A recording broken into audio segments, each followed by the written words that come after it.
là c'est très formel hein, ce soir. Là. Ouh là là, qu'est-ce que je fais? Super, je rate le truc. Tais-toi. Merde, je sais pas où j'ai ouvert ma fenêtre. Évidemment, c'est quand je veux faire sérieux que je rate tout. Voilà, c'est bon, j'ai réussi. Bon, oui, d'habitude ça démarre un petit peu plus à l'arrache, mais ce soir donc j'ai une invitée, donc du coup on est à peu près à l'heure il me semble. Il est 19h01, oui donc ça va. Donc bonsoir tout Mais le très monde. alors. Ouais, ouais, ouais, c'est pas mal. Pour Twitch, c'est pas mal. Je reçois ce soir, je vous l'avais annoncé en fin de semaine dernière, je crois. Je reçois ce soir Ariane Chemin. Oui, merci. Oui, parce qu'il faut que je remercie, faut que je t'explique, faut que je remercie les gens qui soutiennent la chaîne au fur et à mesure qu'ils soutiennent la chaîne. Et tac, voilà. Donc je reçois, bonsoir, maintenant il te voit, voilà. Euh, Bon. je reçois ce soir Bonsoir Ariane Usul. Chemin, bonsoir, journaliste au Monde depuis un certain temps, après un petit passage dans l'Obs aussi, j'ai vu. Est-ce qu'on raconte déjà, voilà, pourquoi, comment on s'est parlé, on va peut-être commencer Oui, par ah oui, ça. oui, c'est intéressant comment on se connaît. On se connaît pas bien d'ailleurs, Hmm. mais je vais raconter comment on s'est connus en fait. C'était, je crois, il y a 4 ans, 5 ans, j'étais allée à une réunion du Trapi Blog. C'était à Trappes. Trapi Blog, c'était un peu un petit frère ou une petite sœur du Bondi Blog que vous devez connaître. Et j'avais fait un petit tour de table. Les gens étaient très jeunes, ils avaient entre 13 et 17 ans. Et je leur demandais comment ils s'informaient. Et tout le monde me répondait Usul, Usul, Usul, la chaîne d'Usul, Usul. Et je dois dire que je connaissais pas bien. Donc du coup, ça m'a intéressée. Et j'ai commencé à regarder un petit peu, etc. Et puis après, là, on se tutoie avec Usul, mais en fait, on s'est jamais rencontrés en vrai, mais on s'est parlé au téléphone une ou deux fois. Et notamment parce que je crois que j'avais fait une enquête sur après la présidentielle, sur, sur la stratégie web de Jean-Luc Hmm. Mélenchon. Et c'est là que je t'avais appelé au téléphone, Usul, si tu t'en souviens. Oui, je me rappelais plus que c'était après, je croyais que c'était avant. Avant, tu as raison, Hmm. peut-être avant, j'ai un peu oublié.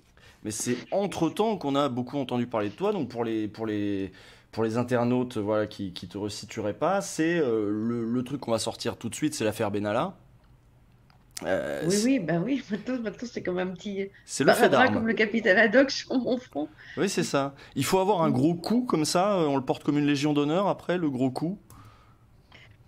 Non, c'est toujours quand on est journaliste, on aime bien sortir des infos, donc c'est toujours voilà, on aime c'est toujours assez agréable de sortir une info, mais je sais trop que le journalisme est très multiple, très divers, que aujourd'hui les gens, les personnes qui sont aujourd'hui, il se trouve qu'on a un journaliste au Monde qui a été grièvement blessé il y a 3 jours parce qu'il était au Haut-Karabakh pour essayer de couvrir pour nous le conflit entre l'Azerbaïdjan et puis l'Arménie, etc. Et donc lui qui est blessé. Je sais qu'il prend beaucoup plus de risques que moi et j'ai beaucoup d'admiration en plus pour ce journaliste qui s'appelle Alan Gaval qui est brillant. Donc il faut pas non plus en tirer gloriole. C'est évidemment très, très amusant ou très intéressant de sortir des informations qui peuvent faire bouger les choses. Mais voilà, il ne faut pas non plus s'en glorifier trop, sinon il faut rester toujours un peu modeste et humble quand on est journaliste. Mais pourtant, oui, il n'y a pas eu que ça. Moi, je me souviens aussi de l'article. Alors, il y a plein d'autres choses. Hein. T'as eu des prix, évidemment, pour ton travail sur Trapp aussi. Donc là, c'était un bouquin, La communauté, Là, c'est un bouquin avec ma consoeur Raphaël Baquet. c'est ça. Et puis, Mm. ton travail sur Welbeck aussi. Voilà, j'ai eu que des soucis là. Oui, Je oui, travaille oui. sur Welbeck qui m'avait pris beaucoup, beaucoup de temps parce que je trouvais que c'était intéressant de voir un écrivain qui était à ce point inscrit dans l'histoire, dans l'actualité, puisqu'il était à la fois écrivain et en même temps, je ne sais pas si vous vous souvenez, je dis vous pour tous les gens qui écoutent, c'est pas pour toi, Usul, il avait écrit un livre qui s'appelait Soumission, qui était sorti exactement au moment des attentats de Charlie Hebdo, donc ça faisait écho à ce qu'il avait écrit, et puis c'était un personnage, en fait, à la fois toujours un peu en retrait, mais qui sait aussi très bien jouer des médias, et, euh, et donc, j'ai voulu raconter ce personnage écrivain. Et comme la vérité, c'est que ce n'est pas que Houellebecq n'aime pas qu'on écrive sur lui, c'est que Houellebecq aime bien choisir les journalistes qui écrivent sur lui. Et comme Hmm. je ne faisais pas partie du cercle de ses connaissances, voilà, il avait été extrêmement désagréable, tentant d'abord d'interdire aux personnes que je voulais rencontrer de me rencontrer. Et puis, une fois que les articles étaient parus, il m'avait. Il m'avait totalement massacré sur le plateau de On n'est pas couché où j'avais été même pas conviée pour lui répondre, parce que j'avais de quoi lui répondre, mais je n'étais pas invitée, donc ça m'avait beaucoup énervé. Donc après, il nous avait fait un procès, parce sur un prétexte complètement anecdotique et ridicule, qu'il a perdu. Et donc, il a perdu le procès. Il a dû nous verser une petite somme d'argent. 4000 Voilà, euros. ça doit être, c'est ça, ouais. Et il parlait à propos de ton ton, il disait que c'était un ton de sournoiserie malveillante, sa marque de fabrique. Oui, c'est pas gentil. J'ai C'est- pas, j'ai c'est- pas l'impression d'être sournoise ou malveillante, mais lui, il l'avait vécu comme ça parce que et c'était pas du tout l'idée de m'en prendre à lui. Je voulais raconter la place qu'il occupait dans la société française, et lui était persuadé que j'allais raconter, je ne sais pas quoi, ses feuilles d'impôt, sa vie privée, ce qui n'était pas du tout le cas. Et donc voilà, il avait déployé tout un système, et j'avais trouvé très intéressant parce qu'au fond, je m'étais dit euh, les lieux les plus difficiles à explorer sont finalement pas les lieux qu'on pense. Moi, je suis persuadée, pour avoir fait du journalisme politique, que le journalisme politique, c'est assez facile, c'est Mhm. même très facile, et que toutes les portes vous sont ouvertes, que c'est pas très compliqué d'avoir des rendez-vous. Mais dès que vous pénétrez dans d'autres lieux de pouvoir, parce que finalement, la littérature, c'est aussi un lieu de pouvoir, parce que par exemple, quelqu'un comme Houellebecq, ben, il vaut très cher, hein, c'est un Ouais, auteur de ouais. best-seller, et donc personne n'a intérêt à le critiquer. D'autant moins que si vous le critiquez beaucoup, vous pouvez retrouver dans un livre complètement de manière, vous retrouvez comme un personnage complètement ridicule. Et donc j'ai vu qu'au fond, par exemple, je pense aussi que le journalisme économique, j'en ai jamais fait, c'est très difficile parce que tout est verrouillé par des services de communication, les gens ne parlent pas, c'est extrêmement difficile à pratiquer. Et on pense toujours voilà, quand on pense journalisme, on pense souvent journalisme politique, et évidemment, il y a 1000 autres journalismes qui existent et qui sont souvent plus difficiles à pratiquer. Et récemment, c'est ton interview de Agnès Buzyn. Alors, d'après ce que j'ai compris, c'était une interview réalisée au téléphone. Oui, C'était la parce que c'était fameuse. le premier jour du confinement. C'est ça. C'était la fameuse interview dans laquelle elle s'était penchée sur le fait qu'on ne l'a pas écoutée, que pourtant elle avait envoyé un texto à Édouard Philippe. Et je crois qu'il y a que deux trucs comme ça. J'ai dit à Macron une fois, et je l'ai dit à Édouard Philippe une fois, et ils m'ont pas écouté. Enfin, en gros, elle a pas pesé du tout dans les arbitrages et elle en était chagrine. Mais ensuite, du coup, elle a critiqué le papier derrière. Alors, elle a été quand même assez rigolo parce qu'elle n'a rien démenti. Mais ça me donne l'occasion de raconter comment j'ai fait cette interview Bah oui, ça m'intéresse. parce que je ne l'ai jamais fait. Et puis en plus, elle a contesté des choses lors de la commission d'enquête parlementaire. En fait, 15 jours après, à peu près avant le premier tour des municipales à Paris, je m'étais dit, tiens, cette femme m'intrigue. Parce que j'avais pas mal d'estime pour elle. Et je n'arrivais pas à comprendre comment elle avait pu démissionner du ministère de la Santé en pleine pandémie. Ça me Mm. paraissait invraisemblable. Et d'ailleurs, ça a été quasiment le seul exemple au monde, hein, depuis le mois de février, en tout cas en Europe, aucun ministre de la Santé n'aurait imaginé démissionner. Et donc, je m'étais dit, je vais essayer de faire une enquête pour voir qui est cette femme, comment tout ça s'est passé, pourquoi elle a démissionné. Et j'avais attendu le premier tour de l'élection municipale à Paris, ne serait-ce que c'est parce que je trouvais ça plus intéressant de voir le score qu'elle pouvait. Bon. Et donc, le lendemain, je ne sais pas si vous vous souvenez, le lendemain du premier tour des municipales, c'est là qu'est décidé le confinement. Mhm. Et donc, je me lance dans l'enquête. Et je pensais d'ailleurs y passer au moins 10 jours. Et puis, je lui envoie un texto en lui disant, chère madame, je fais une enquête sur vous et j'aimerais beaucoup vous parler parce que il y a 1000 questions que je me pose. J'essaie de répéter le texto tel que je l'ai envoyé. Il y a 1000 questions que je me pose. Je me demande, voilà, je m'interroge sur des choix, etc. Et j'aimerais vous en parler. Et je ne pensais pas une seconde qu'elle me répondrait. Et c'est Mhm. elle qui m'a répondu et qui m'a donné un horaire dans l'après-midi pour la rappeler. Et d'ailleurs, d'une certaine manière, c'était presque un peu trop tôt pour moi parce que j'avais pas eu le temps de voir d'autres personnes, de lire. En général, quand je commence une enquête comme ça, je lis des articles, j'appelle des personnes avant de rencontrer l'intéressé. Et donc, je l'ai rappelée dans l'après-midi. Et c'est là, effectivement, qu'elle s'est confiée. D'abord, je pense qu'elle était effectivement très fatiguée, mais tout à fait claire dans sa tête. Et quand j'ai commencé à lui dire, mais je ne comprends pas pourquoi vous avez démissionné, et Clair elle dans me sa tête, ça dit, veut dire que c'était pas un moment d'effondrement moral, alors, de fatigue sans doute, puisqu'à un moment, elle s'est mise à pleurer pendant l'entretien, je l'ai d'ailleurs Oui. raconté, mais pas, elle n'a jamais perdu ses esprits. Mais ce qui est vrai, c'est qu'elle a voulu, elle tentait de m'expliquer. Elle m'a dit, écoutez, cette pandémie, je l'ai vue avant tout le monde. Et ce n'est pas faux. Elle l'a vue très tôt. Et Mhm. c'est vrai qu'elle a envoyé des textos à Emmanuel Macron, au Premier ministre de l'époque, Édouard Philippe, pour lui dire, voilà, c'est inquiétant, etc. Bon. Puis arrive, vous vous en souvenez, l'affaire Griveaux. Benjamin Griveaux est obligé de renoncer à être candidat à la mairie de Paris. Et là, tout d'un coup, il y a une vacance. Et je pense que Agnès Buzyn, elle aurait aimé être maire de Paris. Mais quand elle est interviewée 2 ou 3 jours après le départ de Benjamin Griveaux sur France Inter, un matin, on lui demande est-ce que vous pourriez être candidate à la mairie de Paris? Et elle dit, je pense qu'elle est très sincère, elle dit, mais pas du tout. Regardez, il y a la pandémie, Hmm. le coronavirus, je ne peux pas. Et je ne sais pas ce qui s'est passé dans sa tête. Elle s'est laissée convaincre peut-être par des pressions de proches, de gens qui lui ont dit, mais si, tu serais très bonne, tu serais une très bonne candidate. Or, il y a une leçon qu'on retient toujours en politique, c'est qu'il ne faut jamais écouter ses amis et que l'électorat, ce n'est pas le petit cercle de vos copains ou de vos voisins. Bon. Et donc, elle s'est dit peut-être qu'elle pouvait faire un bon score et peut-être gagner. Et donc, elle s'est laissée convaincre et elle a essayé, elle a dit à Emmanuel Macron, écoutez, moi, je veux bien y aller, mais à ce moment-là, je reste aussi ministre de la Santé. Emmanuel Macron lui a dit non, il faut choisir. Et elle a choisi, il faut bien le dire, par ambition personnelle, d'être candidate à la mairie de Paris. Et donc, elle essayait de m'expliquer, et je peux comprendre. Elle me disait, j'étais sur le pont, j'ai tout de suite vu que c'était dangereux. Et c'est vrai qu'au début de la crise, elle a bien géré la crise. Mais après, évidemment, l'explication était beaucoup plus floue. Parce que comment on décide de ne plus être ministre de la Santé en pleine crise comme ça, quand en plus on maîtrise assez bien les paramètres.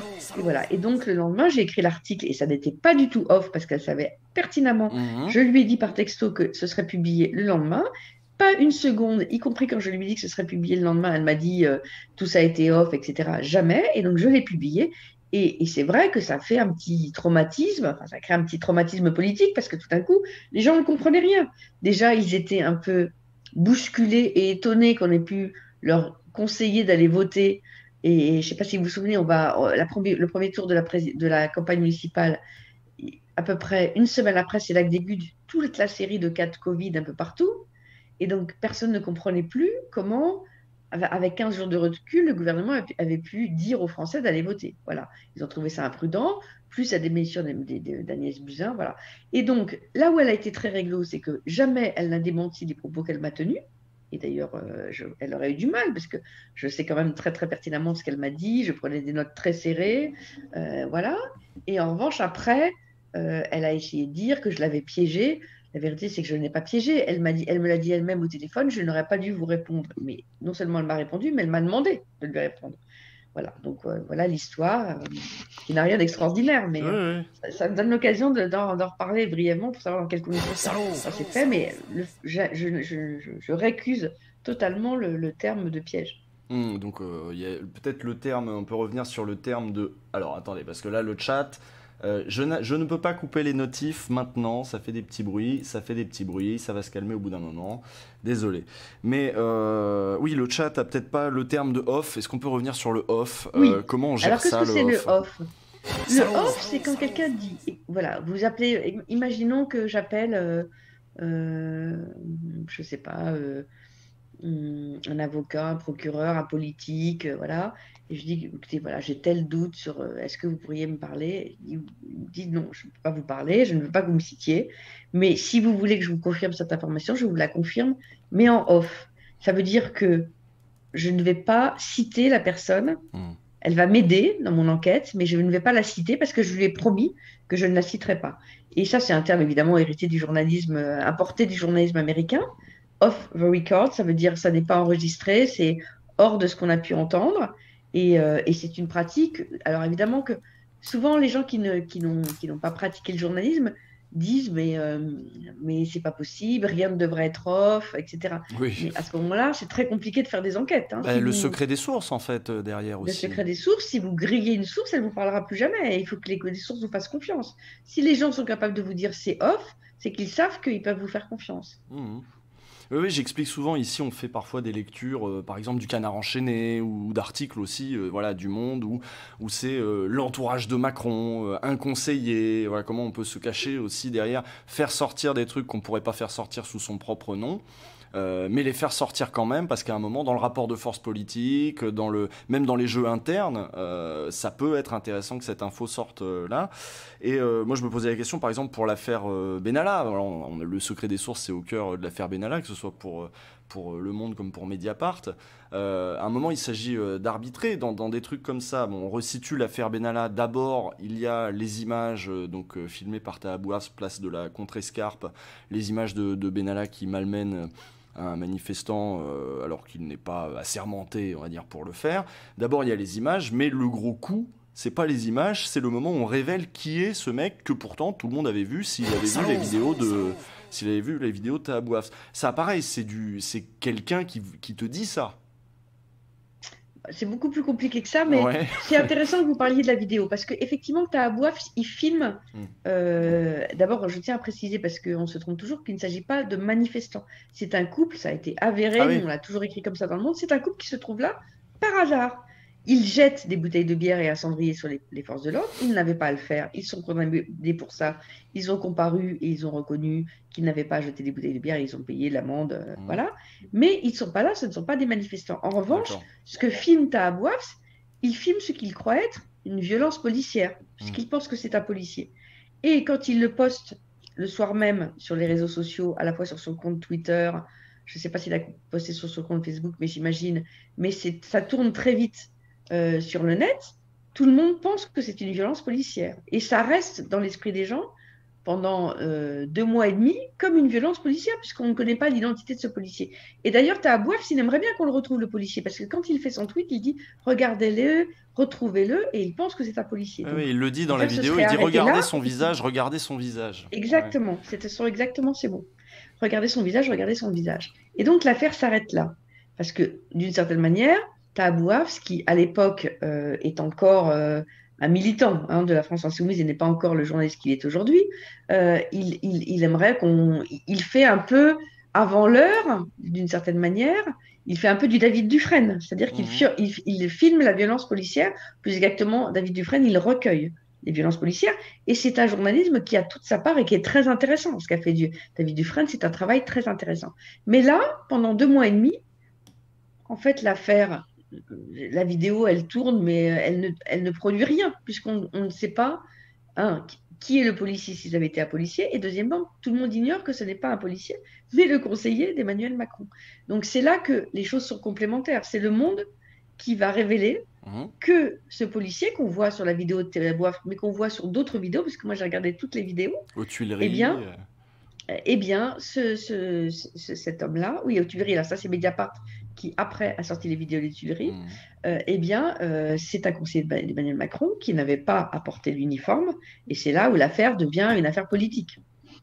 Et ça se sait à l'Élysée, des gens l'ont reconnu à un moment, c'est-à-dire c'est comme ça que ça sort. Ça se sait immédiatement le soir à l'Élysée, tout simplement parce que évidemment, Alexandre Benalla avertit ses supérieurs. Et en fait, donc il est mis à pied pendant quelques jours, ce qui est une sanction quand même assez faible. Et en fait, je dirais pendant 1 mois et demi, l'Élysée fait le gros dos en se disant pourvu que ça ne sorte pas, pourvu que ça ne sorte pas. Et puis fin juin, ils pensent que l'affaire est derrière eux et que personne ne sortira. Mais ce que je voulais dire sur l'affaire Benalla, c'est qu'on pense souvent que le journalisme, c'est un peu comme dans les séries ou dans les films. Tout d'un coup, vous avez un personnage mystérieux qui vient sonner en bas d'un immeuble, on le voit dans les films américains, qui vous apporte un dossier, ou quelqu'un qui vient vous apporter une information toute faite, etc. Dans un parking. Pas du tout. Voilà, sur un parking un peu désert la nuit, ou alors un coup de téléphone mystérieux sur Telegram. Dans mon cas, ça ne s'est pas du tout passé comme ça, et ça se passe rarement comme ça. Ça ne s'est pas du tout passé comme ça, parce que j'ai mis presque 1 mois à réussir à faire mon article. Vous voyez, donc c'était quand même du travail. Donc j'ai mis presque 1 mois, et quand j'ai été sûre de moi, eh bien, au dernier moment, quelques heures avant l'apparition de l'article sur le net, j'ai contacté le directeur de cabinet d'Emmanuel Macron, Patrice Roda, qui m'a reçu dans son bureau et qui m'a confirmé l'information. Et à partir du moment où il l'a confirmé, j'ai vite couru, je me souviens, à toute barzingue jusqu'au journal. J'étais voir le directeur de la rédaction, je lui ai dit c'est bon, je suis sûre de moi. On a tous relu l'article A5 avant de le mettre en ligne. Et là, c'est vrai que ça s'est emballé très très vite parce que d'une certaine manière, je pense qu'on était à la fin de l'état de grâce d'Emmanuel Macron et tous les partis politiques se sont emparés de cette affaire en disant tiens, ça y est, on tient là, c'est une sale affaire. Puis le Sénat, la commission d'enquête, voilà, c'était C'était, C'est devenu, ça a remplacé le Tour de France le Sénat. Il n'avait jamais fait des audiences comme ça. Tout le monde était scotché devant Public Sénat, chaîne que les gens n'avaient pas forcément l'habitude de regarder, comme à la place du Tour de France. Et du coup, c'est vrai que je pense que si les gens ont regardé, se sont passionnés pour cette affaire, c'est d'abord parce qu'il y avait je ne sais pas si vous vous souvenez, Usul, mais il y avait des rebondissements tous les jours. Et puis aussi parce que le pouvoir de Macron était un président dont on connaissait peu l'entourage, on ne sait jamais très bien comment ça fonctionne, l'Élysée, on connaissait peu ses conseillers, et tout d'un coup, ils étaient là devant nous, comme dans une série télé, ils étaient là, interrogés, on les voyait en vrai, et il y avait des personnages qui apparaissaient. Bon. Et puis après, je passe les rebondissements futurs, ça durait quasiment un an, à chaque fois, il y avait l'affaire rebondissait, Mediapart s'en emparait, puis nous, puis d'autres journaux, enfin bon. J'ai une question du chat, parce que bon, de temps en temps, ils peuvent poser des questions. Vous pouvez, hein, si c'est pertinent, moi je vais relayer. Comment on s'en remet? Donc, comment protégez-vous votre réputation lorsque des gens comme Welbeck ou Agnès Buzyn, bon là en l'occurrence Agnès Buzyn ça va, mais mentent sur votre éthique ou vous rabaissent dans On n'est pas couché par exemple? Oui, c'est vrai. Comment on encaisse ça? Mais bon, ça c'est aussi, de toute façon, quand on est un personnage public, on s'expose à ça. Alors, moi, je suis pas censée être un personnage public mais bon, c'est pas agréable. Mais après, quand j'ai gagné mon procès contre Welbeck, j'étais contente. Ou Agnès Buzyn, quand elle a dit devant la commission d'enquête des choses qui n'étaient pas justes, et ben, j'ai répondu sur mon compte Twitter, par exemple. Et puis, surtout, j'oublie l'essentiel, c'est que quand j'ai été attaquée comme ça euh, par, euh, par exemple par Welbeck, ou il m'est arrivé, suite à cette affaire Benalla, j'ai été convoquée à la DGSI. Oui, J'ai la j'allais y chance, venir. j'ai la chance d'avoir derrière moi un journal très, très fort, très Oui. puissant. C'est-à-dire que je pense que si j'avais eu 22 ans et que j'étais pigiste, est-ce que j'aurais pu faire l'affaire Benalla? Vous voyez, c'est réconfortant d'avoir une rédaction derrière vous, d'avoir un directeur de la rédaction et un directeur du journal qui vous soutiennent. C'est fondamental, qui vous font confiance et qui vous soutiennent. Donc évidemment, c'est beaucoup plus facile. Moi, je me souviens que quand Welbeck m'avait vraiment attaqué de manière très violente et très limite, eh bien, le directeur du journal avait fait un édito, avait fait un petit billet pour me défendre. Et ça, c'est inestimable. Et j'ai eu beaucoup de chance. Hmm. Pour revenir du coup à cette affaire de DGSI, alors c'était autour de l'affaire Benalla, mais pas exactement, hein, ça concernait la chef de la sécurité de Matignon, et puis Et son son mari en compagnon de fait, voilà, l'époque. ou son Mhm, compagnon, voilà, c'est ça, qui avait mhm. un contrat avec un russe, C'est-à-dire qu'en fait, j'avais écrit que son compagnon, Mhm. qui s'était entretenu sur des affaires de contrat, effectivement, avec Alexandre Benalla, avait été passé par les services secrets. Et c'est le fait d'avoir écrit ça qui m'a valu cette convocation. Mhm. Et alors comment ça s'est passé? Enfin, tu l'as déjà décrit dans quelques articles, hein, tu parles de l'ambiance de ce qui est une audition et qui peut être perçu comme une manœuvre d'intimidation.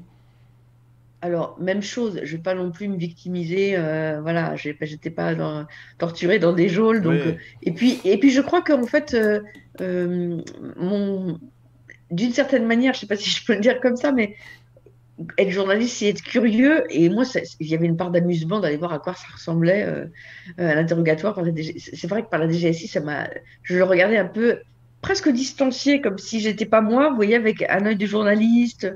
Je me souviens que la- l'enquêtrice la policière qui m'interrogeait, elle avait une petite trousse à fleurs, comme une trousse de petite fille à l'école. Et c'est ça que je regardais plus. Il y avait une paire de menottes qui pendaient, mais enfin, je pensais bien j'imaginais bien qu'on n'allait jamais me mettre les menottes, mais c'est vrai que c'était une petite pièce sans fenêtre, en béton brut, avec des lumières très fortes qui vous aveuglent un peu. Et la vérité, c'est que c'est une pièce normalement où on interroge des terroristes. Donc il y a un côté complètement absurde. Je veux dire, absurde, ça m'a pas fait peur, mais Hmm. complètement absurde d'être interrogé avec un tel scénario et dans une telle configuration. C'est vrai que c'est ridicule. Mais dire que j'ai eu peur, évidemment, non. Mais ils avaient des vraies questions auxquelles tu as pu répondre? Non, il posait des questions et évidemment, c'est toujours posé de manière assez habile pour essayer quand même de Hmm. temps en temps que le journaliste, voilà, je répondais à toutes les questions sur mon état civil, évidemment, hein, même si c'est jamais très agréable qu'on vous dise vous êtes la fille vous avez des enfants. Moi, j'ai pas envie qu'on mêle mes enfants à cette Hmm. histoire, bien sûr. Mais en revanche, dès qu'on commence à dire vous avez écrit, donc j'ai bien vu quand la question s'approchait des sources, j'ai dit je me suis abritée, derrière le secret des sources, et j'étais accompagnée de l'avocat du Monde, et donc j'ai dit je ne répondrai pas, je ne répondrai pas, je ne répondrai pas. Donc tout ça c'est passé assez vite. Il y a une question dans le chat, c'est pourquoi est-ce que les éditos sur le du Monde ne sont pas signés? Question. Alors, ça a toujours été la tradition du Monde depuis sa création fin 44. Les éditos du Monde ne sont pas signés. Ils engagent la rédaction. Ils sont écrits par des journalistes de la rédaction en chef, souvent très aguerris, qui connaissent bien leur sujet, qui souvent d'ailleurs, quand il s'agit d'un sujet que connaît un peu mieux un rubricard, c'est comme ça qu'on Hmm. appelle les personnes dans le journal qui sont chargées d'un sujet particulier. Ça peut être, je ne sais pas, l'écologie, la médecine, l'immigration, l'éducation. Le Et Parti souvent, ils socialiste. discutent, voilà, ils discutent avec le journaliste et après, ils élaborent eux-mêmes l'éditorial qui sera relu en haut lieu, puisqu'il engage le journal, mais traditionnellement, il n'est pas signé. Hmm. Alors j'ai une autre question, après on va passer au fameux article qu'on a lu en live l'autre soir. As de Pique qui demande c'est quoi le rapport qu'entretiennent les journalistes installés dans une rédaction avec quelqu'un comme Gaspard Glantz ou Taha Bouafs. On les défend, on les soutient, on bouge pas, ils salissent le taf. Non, je dirais pas qu'ils salissent le taf, mais bon, d'abord, ils sont plus précaires. Là en l'occurrence, si je crois que tu as Bouaf, il est installé puisqu'il est dans la rédaction de La Bastille, j'y suis, donc il a plus le même statut qu'il avait pu avoir. Mais d'une manière générale, moi, je pense qu'il faut être confraternel avec les confrères. En même temps, chacun peut faire des erreurs. Moi, je peux faire des erreurs et je ne demanderai pas à ce qu'on me défende si j'ai fait des erreurs. Bon, donc il y a une relation de confraternité qui s'installe. Il ne faut pas du tout voir les gens qui ne font pas le métier de la même manière que vous comme des concurrents. Par exemple, je me souviens que David Dufresne, aux Assises du journalisme l'année dernière, avec Raphaël Baquet, on présidait le jury d'étudiants, etc., qui décernait les prix du journalisme. On l'avait décerné au livre de David Dufresne parce qu'on trouvait qu'il avait fait un travail intéressant que n'avaient pas fait d'autres collègues. Et il ne faut pas voir David Dufresne comme un concurrent, il faut le voir comme quelqu'un, au contraire, qui apporte quelque chose au métier. En l'occurrence, David Dufresne, il est très aguerri, c'est un journaliste de qualité qui avait travaillé à Libé, qui a fait des livres formidables sur l'affaire de Tarnac, etc. Mais je ne le verrai jamais comme un rival, au contraire, je trouve chaque journaliste est complémentaire d'autres journalistes. Alors après, il y a une réflexion sur le militantisme qu'on a tous eu. Est-ce que quelle est la part Hmm. à partir de quand on devient trop militant et pas assez journaliste? Évidemment, c'est une réflexion qu'on peut avoir. Et c'est vrai que je pense que alors, nous, on a une phrase qu'on répète à l'envi au journal parce que c'est une phrase d'Hubert Beuve-Méry qui a fondé Le Monde. On prétend jamais à l'objectivité, ça n'a pas de sens. On réclame une honnête subjectivité. C'est une formule que Le Monde a fait sienne parce elle est devenue assez célèbre. Et voilà, simplement, nous, par exemple, au Monde, on nous demande de ne pas signer de pétition, voilà, on nous demande une forme de retrait par rapport à. Mais il y a aussi des journaux engagés. Enfin, c'est un large débat. Ce qui doit être, euh, ce qui doit être le point commun de tous les journalistes, c'est l'honnêteté, voilà. Et Les ça, faits. Hmm. je dirais, c'est l'honnêteté. Moi, de temps en temps, quand je vais dans les écoles de journalisme, on me dit c'est quoi la première qualité d'un journaliste, je réponds toujours la première pour être un bon journaliste, c'est la curiosité. Et après, effectivement, on demande aux journalistes d'être honnêtes, c'est-à-dire voilà, de raconter, d'écrire, de filmer ce qu'ils voient, ce qu'ils apprennent et ne pas tordre les faits. Voilà. Et on me demande dans le chat, est-ce qu'elle comprend pourquoi les Français détestent les journalistes, qu'on pense qu'ils sont à la botte du pouvoir? Comment on se défend Ben, de ça ou s'en défend pas, je sais alors, pas. moi, je peux on voit que ça fait partie d'une profession très décriée, alors que ce n'était pas le cas il y a 30 ans. Hmm. Bien sûr que les journalistes sont très critiqués. Très souvent, je comprends pourquoi. Enfin, souvent, je peux comprendre pourquoi. Simplement, je donne souvent un exemple. Moi, il se trouve que j'avais fait peut-être un an après avant que d'éclate l'affaire Benalla, j'avais enquêté sur Jean-Luc Mélenchon et le média. Et j'ai été prise à partie sur les réseaux sociaux, mais avec une violence et d'ailleurs un machisme invraisemblable. Mais j'ai lu des trucs, mais à vomir, quoi. Voilà, donc on m'expliquait que j'étais à la botte de Xavier Niel, l'un des actionnaires du journal. Je passe les détails parce qu'évidemment, c'était beaucoup moins poli que ça. Bon, donc j'étais forcément une macroniste chevronnée. Bon, et puis après, j'ai fait l'affaire Benalla et quasiment les mêmes ou d'autres Ouais. disaient, ah ben d'accord, c'est une mélanchoniste pure et dure. Bah, d'une certaine manière, c'est venu s'équilibrer. Je me suis dit, c'est ça le journalisme au fond. Mm. Il faut, voilà. Mais souvent, les gens ne savent pas comment ça fonctionne. Ils pensent que moi, j'ai aucune raison de protéger qui que ce soit. Je n'ai pas envie de protéger qui que ce soit, mais je n'ai pas envie de me taire quand je vois des choses non plus. Voilà. Donc, en tout cas, c'est vrai que la nouveauté, c'est que il y a 20 ans, on n'avait pas ce retour sur les réseaux sociaux et c'est parfois extrêmement violent, extrêmement violent. Mais bon, il faut zapper, il faut pas trop regarder. Moi, c'est ce que m'avait dit à l'époque, justement, je me souviens, le directeur de mon journal, Jérôme Felloglio, il me dit, voilà, maintenant tu zappes, tu fermes ton téléphone, tu regardes pas, tu ne réponds pas, et je ne réponds plus, et je ne regarde plus. Et ça dépend aussi des sujets que vous traitez. Moi, je sais que, par exemple, je reçois aussi beaucoup de messages extrêmement chaleureux, et je ne parle pas des messages de militants qui vous disent t'as bien fait de cogner Ouais. Macron ou t'as bien fait de cogner Mélenchon, je m'en fous de cela. Mais en revanche, des messages de lecteurs qui disent merci pour ce papier parce que soit ils ont appris des choses, soit parce que ça les a émus, et bien voilà, ce sont ceux-là les messages qui comptent. Et peut-être dernière question à caractère politique, elle va être un petit peu longue, ou non, ce sera pas la dernière d'ailleurs. On parlait de Tahabouaf et de David Dufresne, donc c'est Manuel Valls qui demande ça dans le chat, je pense pas que ce soit le vrai Manuel Valls. Le Monde est largement moins engagé sur la question des violences policières. Est-ce que Ariane ne pense pas que le journal manque de courage sur ces questions, assez peu couvertes? Bon, David Dufresne lui-même, on avait fait un entretien avec lui pour mon émission à un moment. Il nous disait à quel point parfois ça avait pu bloquer dans des rédactions. Voilà, il avait dit des rédactions. Ce sujet, il y a des sujets que les journalistes vont parfois proposer, qui vont peiner à monter.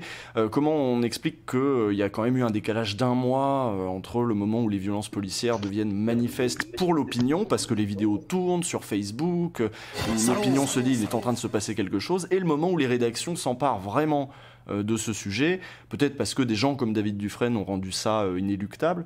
Comment on l'explique ça? Est-ce qu'il y a quelque chose de sociologique derrière? Est-ce qu'on, ce sera la deuxième partie de la question, mais déjà là-dessus, pourquoi, comment, c'est quoi Alors, d'abord, l'explication? on y réfléchit. Bon, d'abord, je ne dirais jamais qu'il y a eu un blocage, parce que franchement, bah, vous n'êtes pas obligé de me croire, mais moi, ça fait 30 ans que je suis dans cette rédaction, et je peux vous dire que jamais on m'a on m'a opposé de mauvaises raisons pour l'apparition d'un article. Ça m'est jamais arrivé qu'on m'ait dit, écoute, moi, je le tournerai pas comme ça, ou je ne sais pas si c'est pas un peu imprudent, il faut attendre 2, 3 jours, etc. Et je l'entends, et c'est toujours judicieux.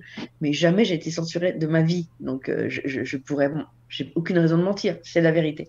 Donc, je pense que sur les violences policières, nous-mêmes, on en a beaucoup débattu en interne. On s'est dit pourquoi on a été en retard. Hmm. Parce qu'en fait, on a été un peu en retard. Bon, ça va peut-être pas faire plaisir à tout le monde que je le dise, mais c'est vrai qu'on a été un peu en retard et je pense que tout le monde est d'accord dans la rédaction. Et souvent, vous voyez les choses et vous avez un temps de. En fait, ce qu'il fallait faire, c'est les mettre les unes. C'est là le talent de David Dufresne, c'est l'effet de masse. Quand il postait ses vidéos Hmm. tout le temps, tout le temps, tout d'un coup, on s'est dit, mais c'est vrai, qu'est-ce qui se passe? C'est pas la même chose que quand vous le racontez de manière isolée. Bon. Et donc, effectivement, on a été un peu en retard, mais je pense qu'on a rattrapé ce retard en mettant, en faisant en mettant en scène un peu davantage plus tard ces violences, en résistant aussi aux injonctions, puisque vous avez les injonctions, on sait très bien que les choses existent par les mots, que le choix des mots c'est très important, et que quand Emmanuel Macron dit je ne veux pas qu'on dise des violences policières, ou quand Castaner disait ça, bon ben nous on dit violence policière, hein, on s'en est pas interdit de le dire, donc peut-être qu'on a eu du retard, c'est vrai. Quand je parlais d'explications sociologiques, hein, expliquer c'est déjà un peu excusé, comme disait l'autre, mais enfin, il y a... alors toi tu as fait Sciences Po et d'abord des lettres et ensuite Sciences Po, il y avait pas encore les écoles de journalisme Si, si, peut-être? si, mais Si? j'en ai pas fait. D'accord, c'est plus intéressant de pas en faire, ça fait des parcours un petit peu différents, ça fait des regards un peu différents. Alors, bon, moi, on va dire, évidemment, je fais partie de l'élite parce que j'ai fait Sciences Po, etc. Bon, je vais évidemment pas, je Il y a vais faire quelqu'un aucun dans le chat misérabilisme. qui, il y a quelqu'un dans le chat qui demande d'ailleurs, alors je sais pas si c'est vrai, hein, il y a marqué, elle est de la même promo Sciences Po que Jean Castex, Jean-François Copé et Brice Hortefeux, lequel est le plus sympa? Non, en fait, ce qui s'est passé, c'est que, bon, d'abord, je tiens à le dire parce que mais je ne connaissais personne qui étaient journalistes. Dans ma famille, on connaissait personne qui était journaliste. C'était un métier qui m'était complètement inconnu. J'avais aucun piston. Voilà. Bon. En fait, c'est pas que j'ai pas les écoles des journalistes n'existaient pas, elles existaient tout à fait, mais j'ai pas eu l'idée d'en faire. Mais j'avais pas, je ne dirais pas que j'ai rêvé toute petite de vouloir faire du journalisme. Je faisais des études de lettres, je faisais des lettres classiques. Je m'étais dit tiens, à un moment je voulais faire de la recherche en grec ancien. Enfin, vous voyez, j'étais loin du journalisme. Mhm. Et puis, effectivement, j'ai fait Sciences Po et en fait. La vérité, c'est que j'ai détesté cette école. Et que 10 ans après en être sortie, il y avait des gens que j'avais connus là-bas qui me disaient, tu te souviens, on était avec Jean-François Copé, on était avec Bec Bédé, on était avec Claude Chirac, etc. Et comme en fait, je n'y étais pas tellement plus, je ne les avais pas vus, je n'avais vu personne. Et donc, j'ai voulu en faire un petit livre un peu moqueur, je dois dire, où j'ai été retrouver toutes les personnes qui étaient à Sciences Po avec moi, à qui je n'avais jamais parlé, à vrai dire. Hein.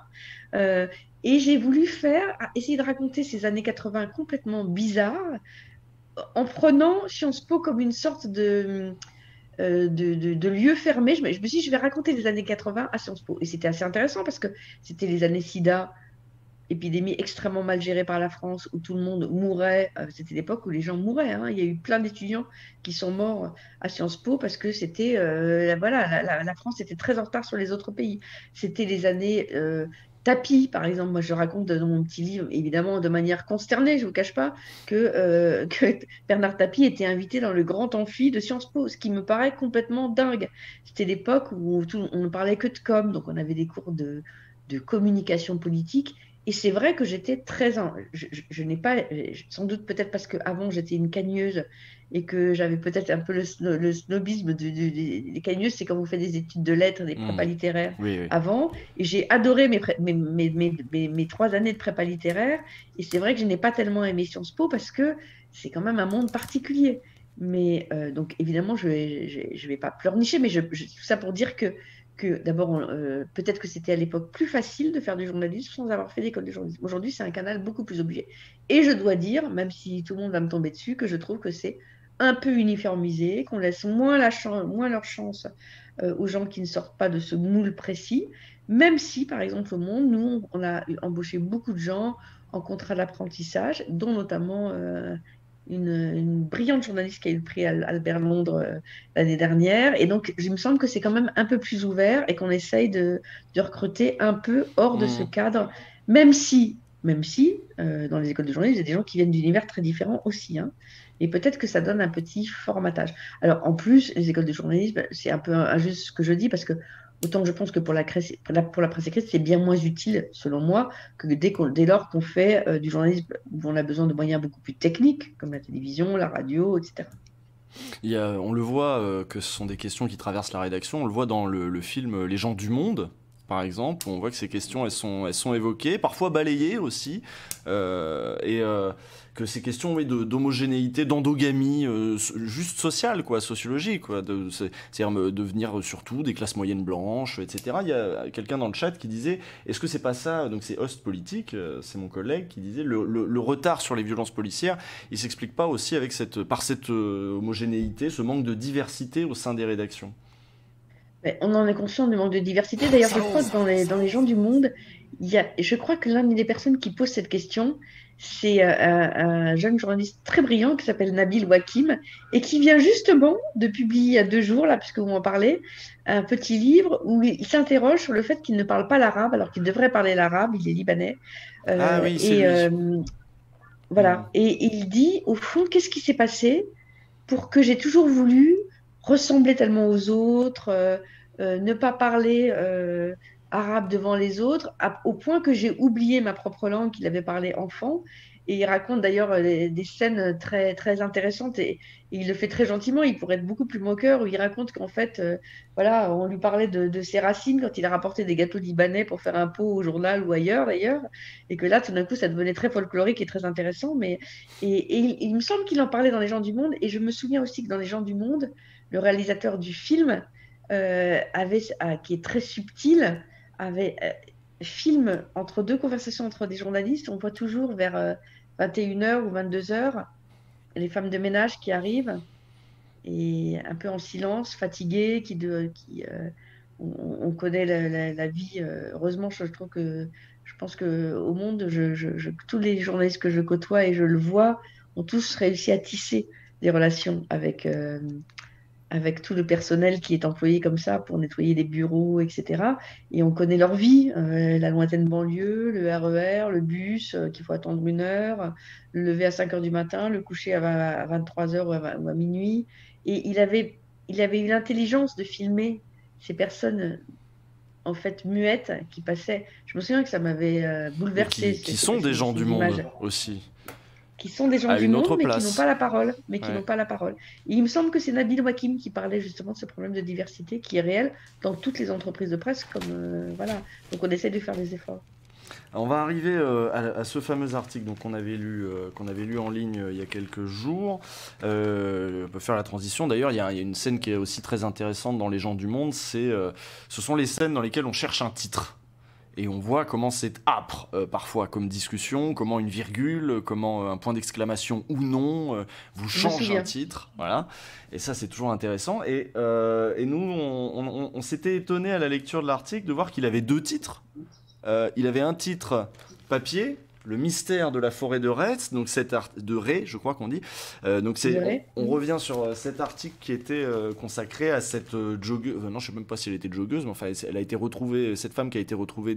Non, elle n'était pas joggeuse. Elle promenait le chien de son compagnon. Voilà, elle a été retrouvée dévorée dans les bois et voilà, elle promenait le chien de son compagnon au moment où il y avait une chasse à courre à côté. Et donc on avait parlé de cette affaire-là à un moment. Et donc un long papier paru il y a quelques jours.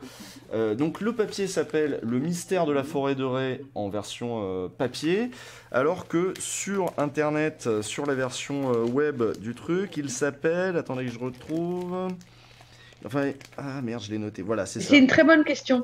Il s'appelle La dernière balade en forêt d'Elsa Pilarski et du chien Curtis. Voilà. Alors ça, c'est très intéressant que vous posiez cette question parce que figurez-vous que je l'ai posée à mon chef. Parce qu'en général, on n'a pas le même titre sur le web et sur le monde papier. C'est en fait une question assez simple, c'est que la mise en page n'est pas du tout semblable.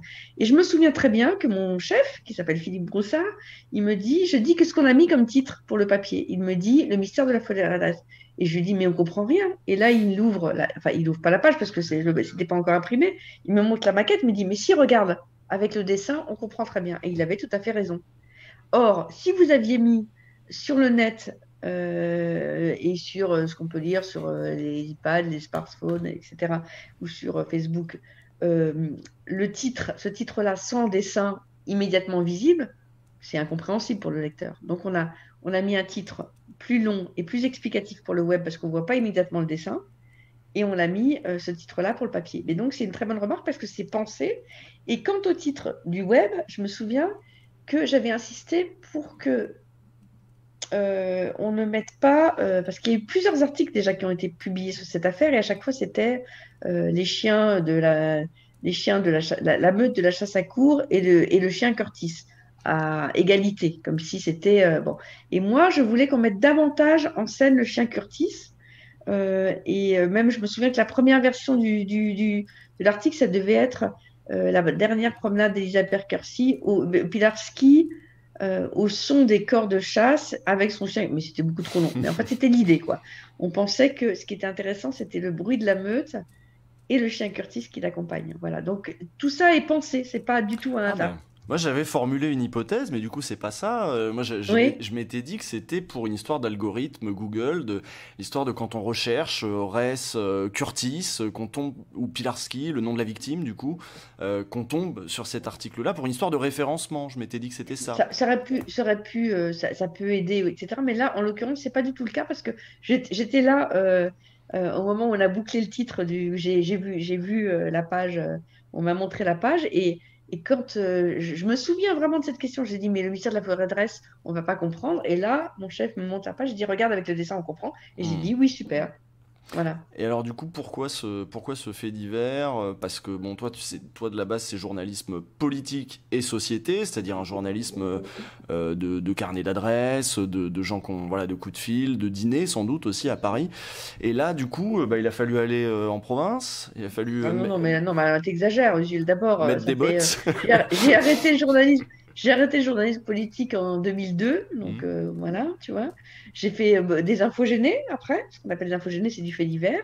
Et puis maintenant, je suis reporter, donc non, le carnet d'adresses et les dîners parisiens, enfin, c'est pas trop, non, non, non, c'est pas ma vie. Enfin, le carnet d'adresses, tu l'acquiers forcément au fil des années.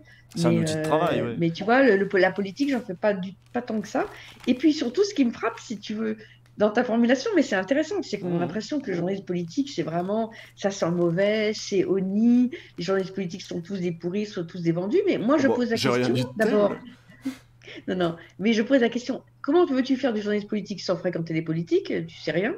Et pourquoi ce serait plus embêtant de fréquenter, par exemple, un politique, alors que un journaliste judiciaire, il va aller dîner avec un avocat? Je veux dire, pourquoi ça ne pose aucun problème? Pourquoi un journaliste culturel qui dîne avec le directeur d'un musée, on lui fait, alors que ce sont des lieux de pouvoir aussi? Pourquoi on leur pose jamais cette question? Je suis toujours étonnée. C'est comme si, et je le dis pas parce que je suis journaliste politique, parce que je le suis plus. Mais c'est quand même parfois un mauvais procès qu'on leur fait. Si tu ne vas voir personne, eh bien, tu n'auras pas l'occasion d'avoir des informations. Et quant au dîner, moi, j'habite, je fais pas des dîners mondains chez moi avec des acteurs dont je vais parler. Moi, je me fixe cette règle. À partir du moment où je suis amie avec quelqu'un, je n'écris pas sur lui. C'est Mhm. tout. Donc voilà, il se trouve qu'en plus, je suis pas amie avec le Premier ministre ni avec le Président de la République. Donc tu vois bien. D'accord, donc. Mais tu vois, il faut faire attention à pas toujours imaginer que voilà, donc en fait, des faits divers, j'en fais pas tout le temps, mais j'en ai déjà fait pas mal. Et là, en fait, des faits divers, un fait divers, c'est intéressant, soit parce qu'il a du sens. Par exemple, je me souviens de lire, je lis souvent dans la presse quotidienne régionale, je veux dire, c'est un sujet qui me touche, c'est ces écoliers, souvent, ces collégiens ou ces lycéens qui sont harcelés sur les réseaux sociaux. Parfois, ça tourne très mal, ça se termine par un suicide. Bon, eh bien, raconter une histoire comme ça, elle fait sens parce que c'est un phénomène de société. Donc, un fait divers, il peut raconter un phénomène de société. Là, en l'occurrence, je ne crois pas du tout que ça raconte un phénomène de société. En revanche, et c'est l'autre cas où, à mon avis, le fait divers peut être intéressant, ça raconte des mondes qui vous sont étrangers. Moi, je dois dire que le monde des éleveurs de chiens, j'ignorais tout de ça. Donc j'ai regardé des vidéos, j'ai interrogé des gens qui étaient spécialistes de concours pour chiens, j'ai été regarder ce que c'était que les groupes Facebook de chiens. Je ne pensais pas que ça marchait comme ça. Bon.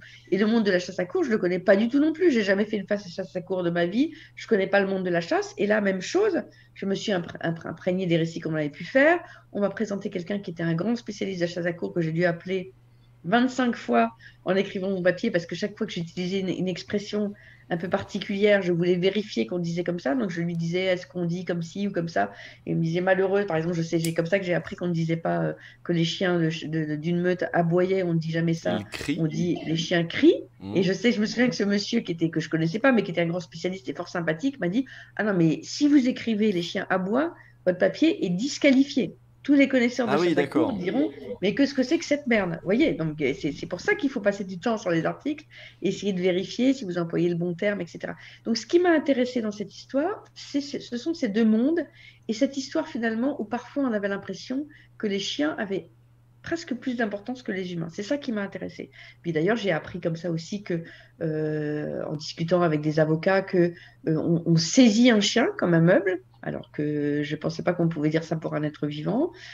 En plus, la résonance avec l'air du temps, c'était aussi que on est en période où la chasse à courre n'a pas le beau rôle et qu'elle Mhm. est, moins qu'on puisse dire, elle est très décriée. Hein. Il y a eu ces épisodes d'animaux sauvages, des cerfs, des biches qu'on retrouvait dans les devant un immeuble ou dans le jardin d'un pavillon, etc.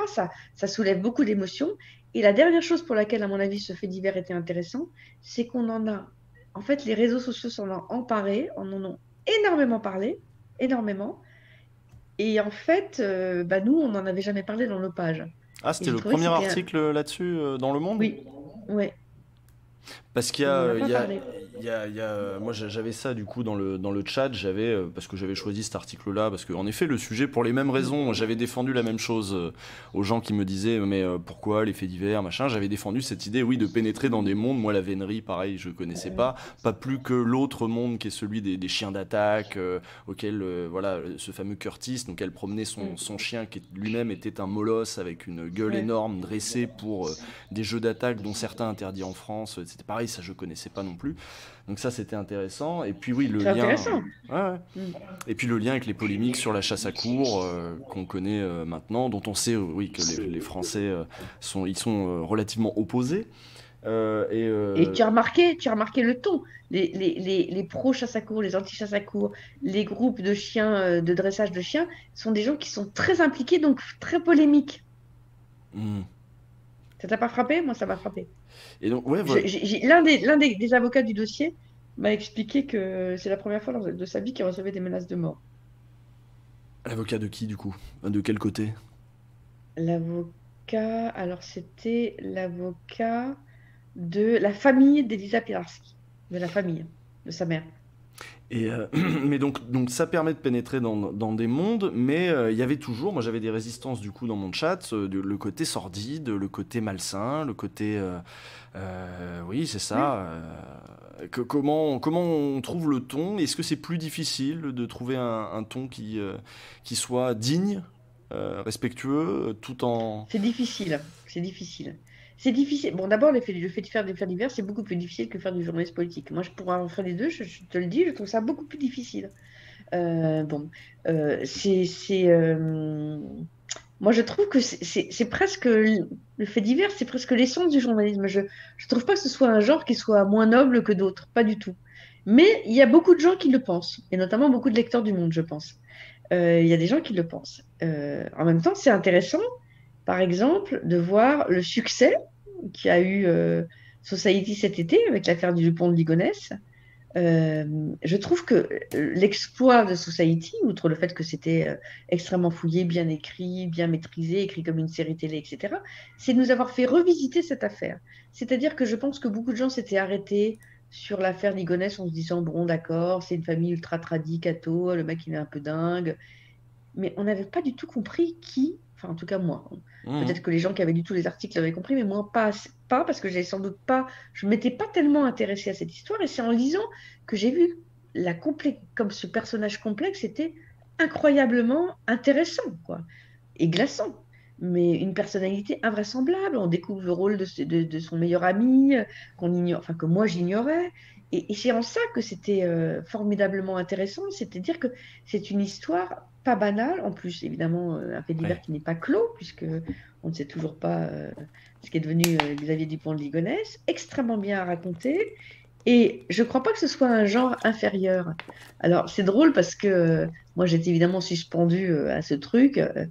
Il se trouve que je lis régulièrement Society. Et d'ailleurs, 15 jours avant Xavier Dupont de Ligonnès, j'avais lu une excellente enquête sur Fait entrer l'accusé, qui est une émission que j'aime bien. Et une enquête sur Fait qui était formidable, je me souviens. Très intéressante sur la manière dont on fabriquait cette émission.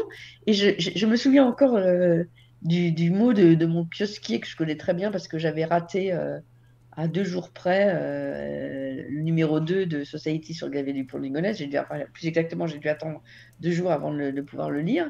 Et il m'a dit, l'air épuisé, il m'a dit ça me navre que vous lisiez ça, c'est du détective pour Bobo. Je me Le... souviens, Oui.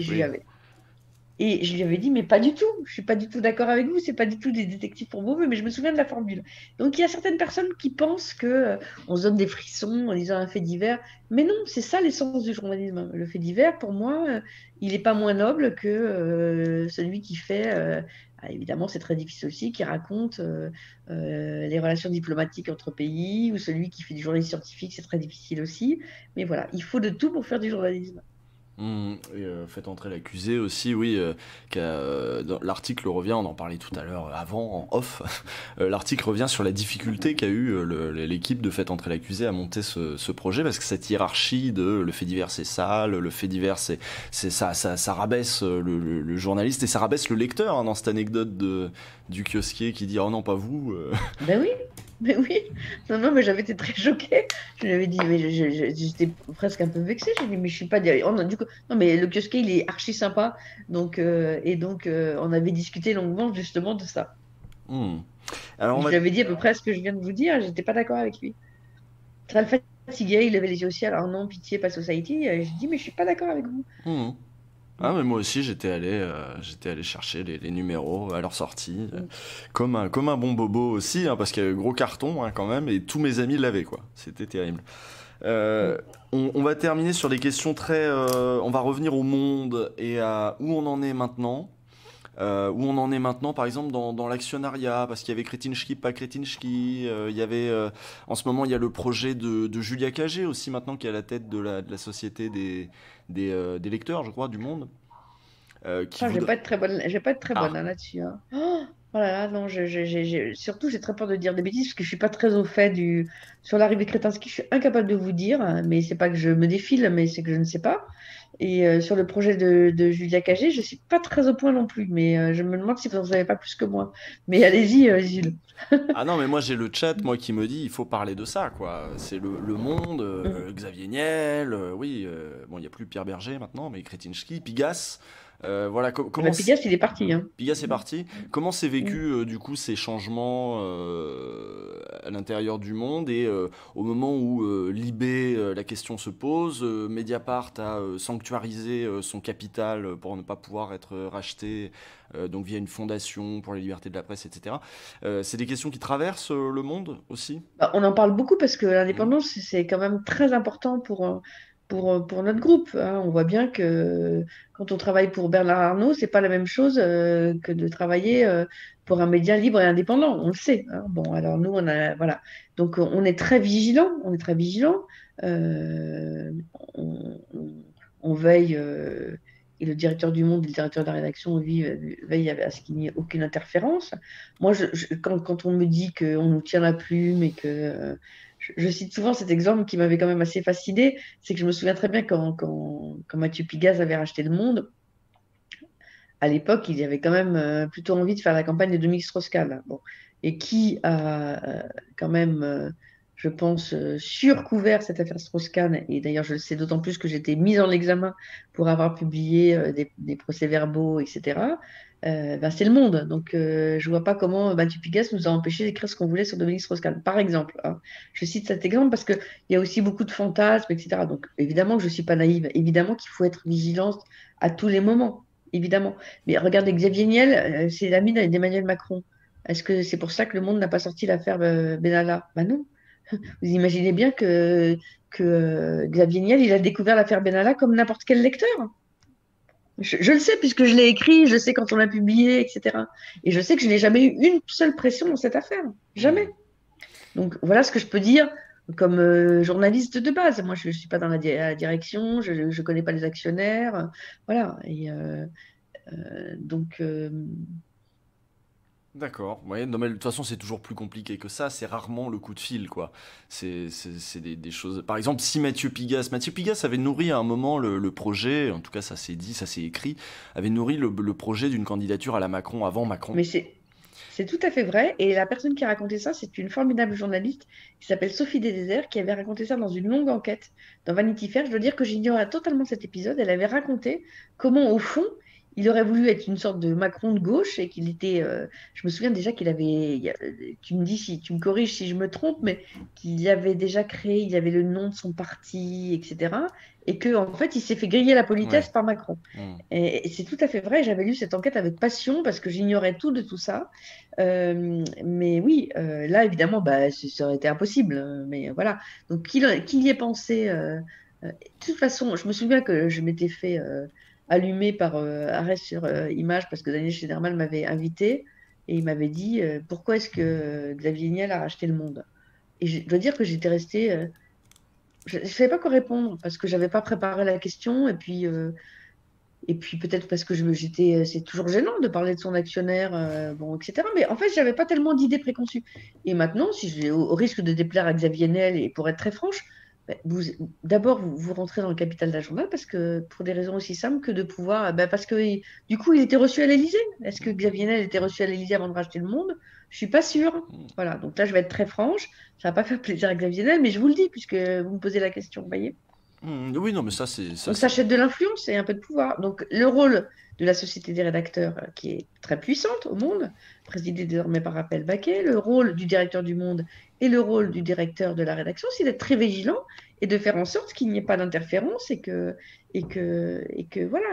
Mais on peut pas dire, je peux vous dire que Emmanuel Macron, on est quand même le seul journal auquel il n'accorde quasiment jamais d'interview depuis qu'il est élu. Il peut pas nous voir en peinture. Franchement, c'est pas du tout sa came, le Monde. Donc, si Xavier Niel était si influent et si fort, et c'est surtout, c'est pas tellement qu'il soit influent et fort, c'est que je crois pas que ce soit dans son. Je crois pas qu'il ait envie d'interférer et de tenir la main des journalistes. Sinon, ça se verrait et ça se voit pas.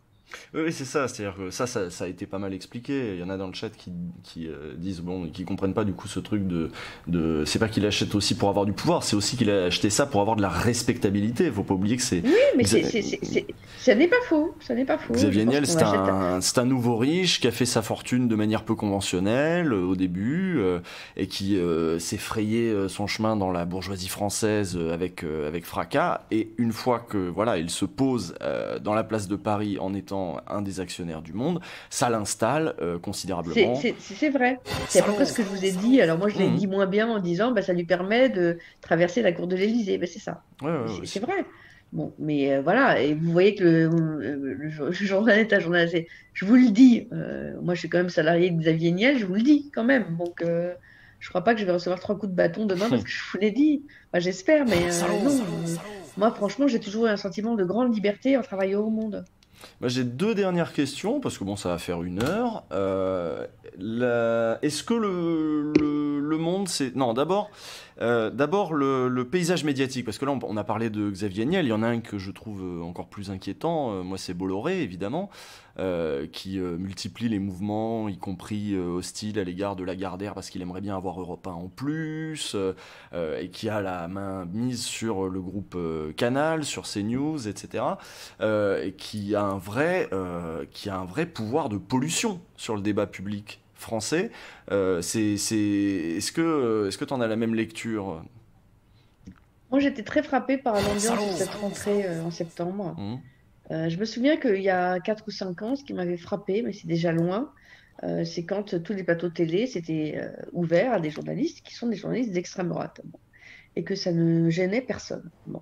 Alors on disait, on a toujours des mots, la droite dure, la droite de la droite. Bon, souvent, ce sont les journalistes qui sont d'extrême droite. Moi, ce qui m'a frappé en cette rentrée, c'est que j'ai trouvé qu'en l'espace de 15 jours, entre les caricatures de Daniel Obono dans Valeurs Actuelles, puis un certain nombre de tweets extrêmement bizarres de journalistes, les uns mettant en cause la véracité de l'empoisonnement de Navalny, d'autres parlant de tous les musulmans comme de terroristes. Bon, et puis ensuite, on a eu évidemment cette saillie récente d'Éric Zemmour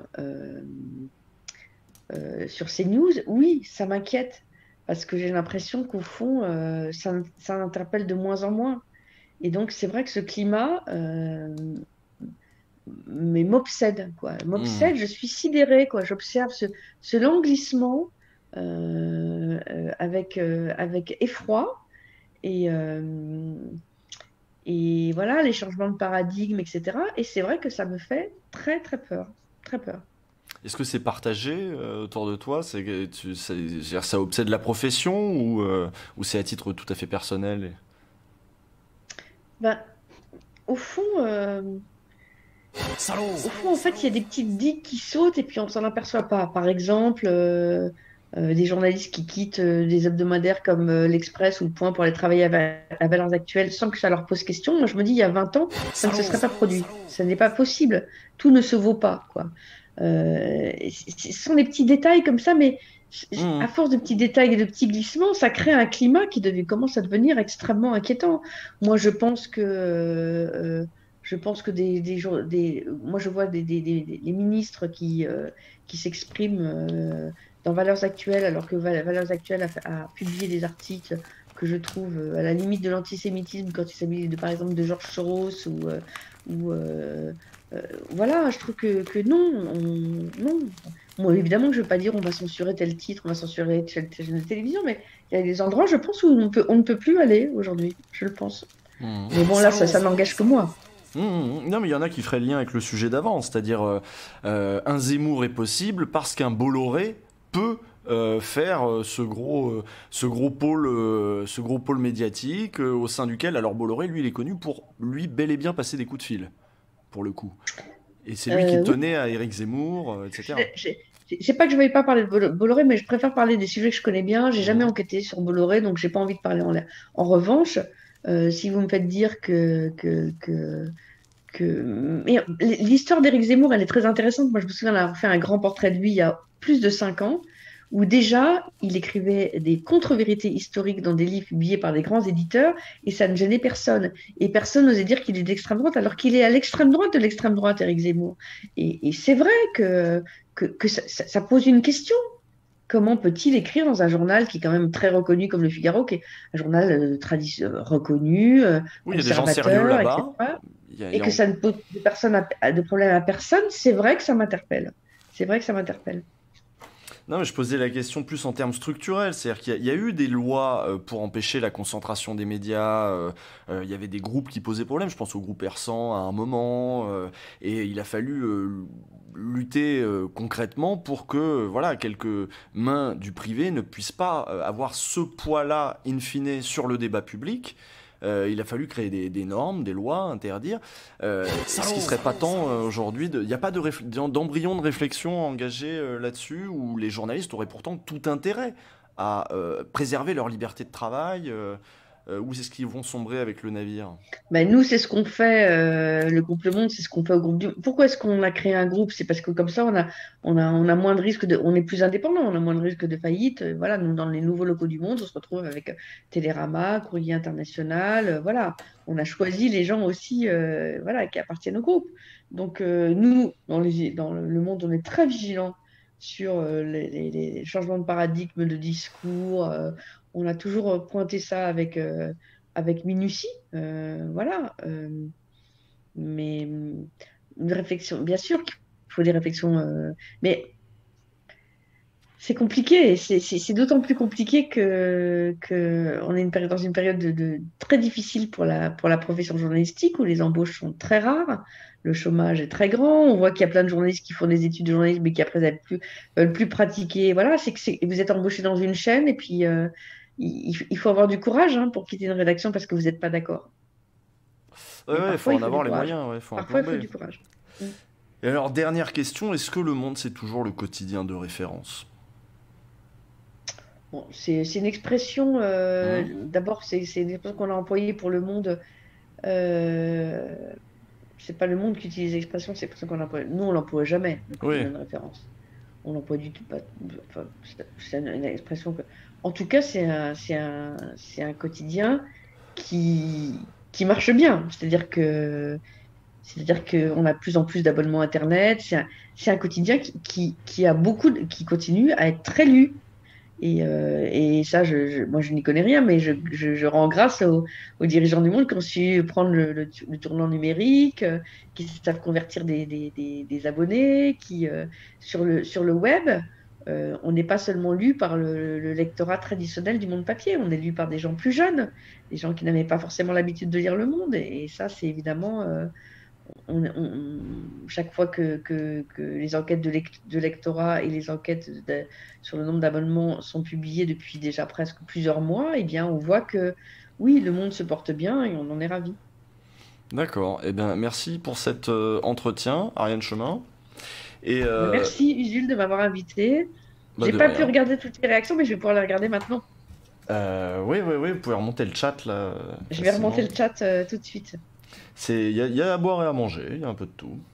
Et Bon. il y en a qui trouvent que j'ai été très tendre, d'ailleurs, qui Bon, voulaient bah, du fight, merci de cette tendresse. qui voulaient Moi, du je m'en porte Thinkerview. mieux. Non, mais moi, j'ai accepté. Voilà, vous voyez que j'étais quand même assez franche. C'est des questions pas forcément faciles.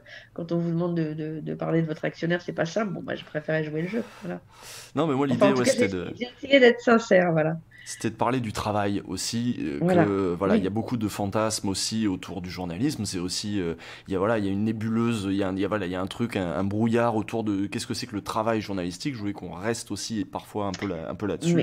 Mais tu vois, sur le travail, par exemple, puisque vous avez lu le papier sur le chien Curtis, ben, c'est beaucoup de travail. Et pour être tout à fait sincère, la veille du jour où je devais le rendre, eh ben, en fait, j'ai pas dormi. J'ai passé une nuit blanche, ça m'arrive régulièrement, mais je n'ai pas dormi parce que je voulais vérifier chaque mot, je voulais pas faire Hmm. d'erreur, je voulais pas faire même une erreur de vocabulaire comme je vous l'ai expliqué en disant les chiens à bois, et je n'ai pas dormi de la nuit. Voilà. Eh ben moi c'est pareil. Avant chaque chronique, je dors pas de la nuit, c'est Ben, pareil. j'imagine. Bon, J'imagine. Merci beaucoup en tout cas. eh ben de rien. Merci à toi. Bonne soirée. Et je vais À raccrocher bientôt ici. peut-être. Ben tout à fait. Merci. Au revoir. Au revoir. Et je vais débriefer avec vous le chat. Tac tac. On repasse là. Je vous passe devant. Bon, alors désolé pour les salauds. La prochaine fois que je fais un entretien, il y aura pas, je désactiverai les notifs si je trouve comment on fait. Si je trouve comment on fait. Qu'est-ce que vous en avez pensé vous dans le chat? Hein? Le chat c'est moi, très bien. Euh, Intéressant, oui, bah, c'était l'idée de voir un petit peu le journalisme qui se fait, plutôt que... Alors, c'était effectivement assez mou, voilà. Très Le Monde, très bien. Bonne émission, fais-en plus. Bah, il y a d'autres entretiens de prévus, là, je dois caser Julia Cagé dans la semaine, ça serait sympa. On pourra reparler aussi de la presse, et puis on va parler d'économie. La presse, la démocratie. Euh, on fait un Usul malin pour débriefer, pour critiquer mes questions de merde, c'est ça? Résumé du chat, elle confirme pas mes préjugés simplistes sur les journalistes, du coup c'est une menteuse à la botte du pouvoir. J'ai vu que les 20 dernières minutes. Et oui, désolé pour les notifs. Manque de contradiction. Bah oui, hein, qu'est-ce que vous voulez? Moi je vieillis, je me ramollis. Hein. T'étais gentil. Bon, bah ça revient ça. Moi je réécouterai, je verrai si j'étais gentil. On aurait pu plus mobiliser le travail de Bourdieu ou de Todd. Pourquoi de Todd? Ah oui, non, mais c'était pas tellement le sujet. Todd, Todd, c'est pas un mec qui a fait son travail de recherche ne porte pas sur le journalisme et les pratiques journalistiques. Todd, il a un jugement de quelqu'un qui est familier des médias et qui en a une approche de mec, une approche pratique presque. Il a un sens pratique des médias. Mais c'est pas un théoricien de ça, quoi. Continue comme ça, je monte au capital. Pourquoi faut toujours de la contradiction? Bah là, il y a eu un peu de contradiction. C'est des entretiens semi-directifs, tu prépares des questions à l'avance? Oui, je prépare des questions à l'avance quand même. À quand une interview de Julien Chiez? Ah bah voilà, les vrais journalistes, voilà. C'est pas Bourdin, c'est sûr. Le JDG est en ligne. Follow-le. Mais je le follow, le JDG. Mais oui, je le follow. Qu'est-ce que c'est que ça? Il y avait un thème précis ou c'était les questions sans lien entre elles? Non, il y avait un plan même, je vais vous dire. J'avais même un plan en 3 parties. Hein. T'as pas fait d'imitation. Merde, c'est vrai, j'ai pas fait d'imitation. Oui, voilà, c'était une interview, pas une masterclass de sociologie. C'était intéressant, ça m'a enlevé beaucoup de préjugés sur Le Monde, c'était pas lent. Bah, si vous voulez en savoir plus sur Le Monde, je vous conseille vraiment de chercher le docu Légende du Monde. Pareil, pour voir le travail, pour voir ce que c'est qu'une rédaction. L'interview était bien, je vois pas trop pourquoi on devrait bourriner quand on pose des questions sur son expérience perso du journalisme, me dit Host Politique. Euh, je suis arrivé à la fin, mais concernant cette inquiétude de voir de plus en plus de choses d'extrême droite passer à la télévision ou sur les médias, les moyens de communication ont un peu explosé ces dernières années. Est-ce que c'était pas prévisible? Pour moi, c'est pas les moyens de communication. Hein. Pour moi, c'est la structure actionnariale des médias. Je reste un petit peu là-dessus. Il y a des questions que j'ai pas eu le temps de poser, notamment, même si ça a été évoqué vite fait, le rapport entre réseaux sociaux et journalisme, voilà, saine concurrence ou pas. Usul est sympa avec les invités, bientôt Jean Massier devient pastèque et brutalise l'actualité, inversion des pôles et tout fout le camp. Je vais pas, de toute façon, il n'est pas prévu ici que je reçoive des gens que j'ai envie de bastonner.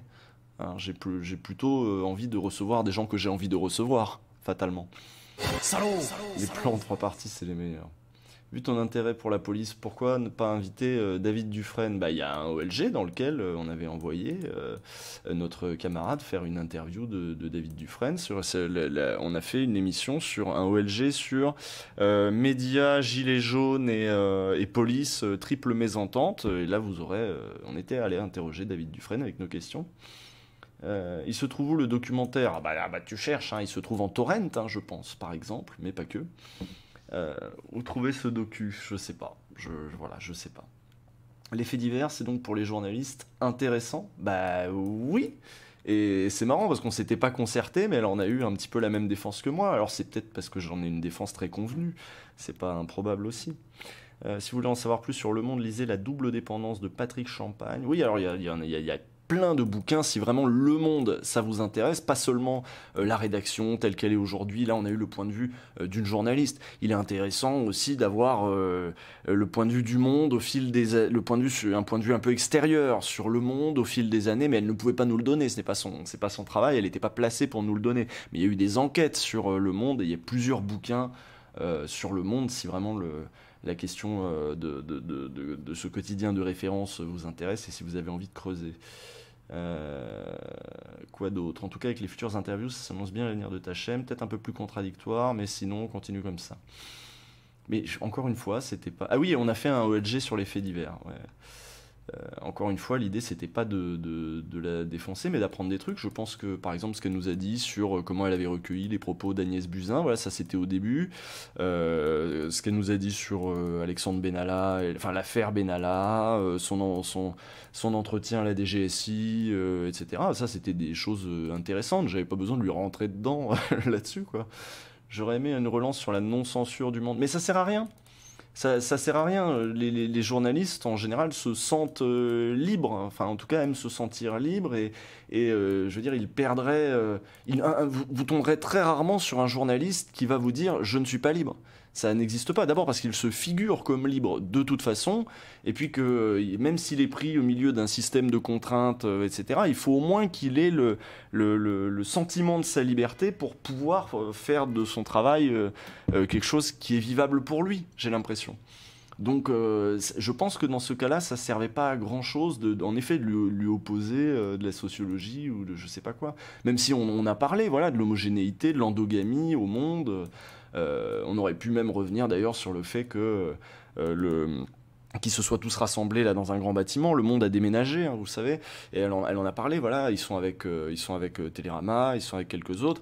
L'endogamie ne fait que se renforcer dans ces situations-là. De même qu'il avait été question à un moment de faire une maison de la presse libre, un grand local dans lequel il y aurait eu à la fois la rédaction d'Arrêt sur Image, la rédaction de Mediapart et d'autres rédactions, voilà, un peu plus de gauche, presse libre, etc.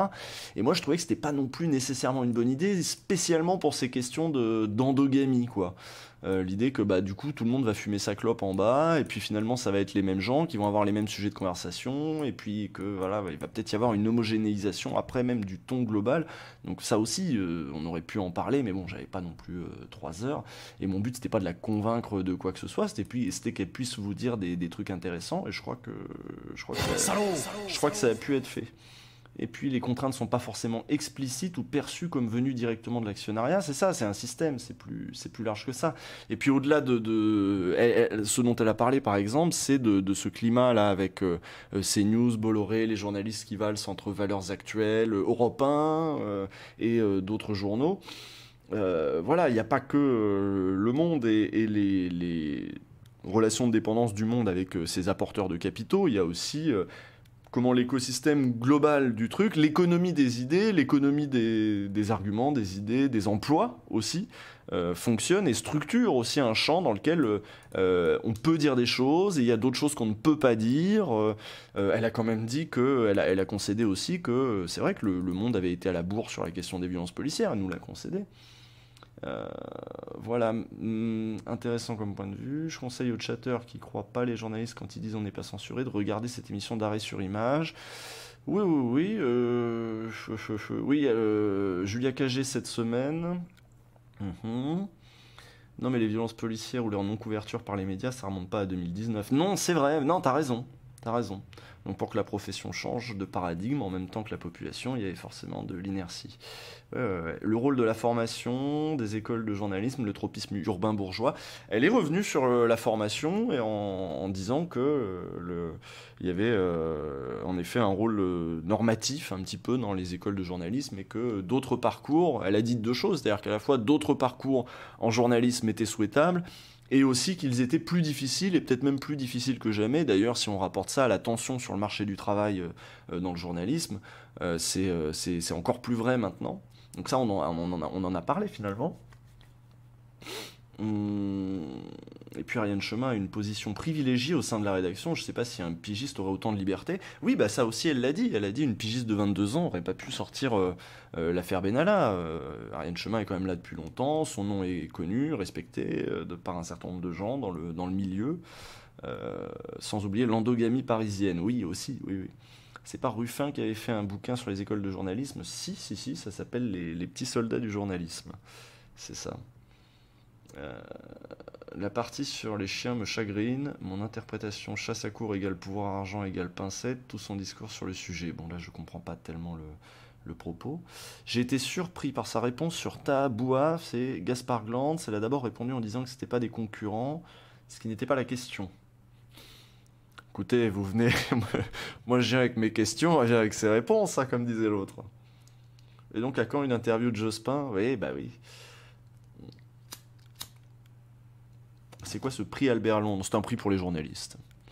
En fait, le truc, c'est qu'elle paraissait sérieuse. Une histoire de capital symbolique. De quoi elle paraissait sérieuse? Bah oui. On n'a pas su si elle mettait des bottes. Branco ne parlait pas d'Ariane Chemin dans Crépuscule. Je sais pas parce que j'ai pas lu Crépuscule, je vous l'avoue.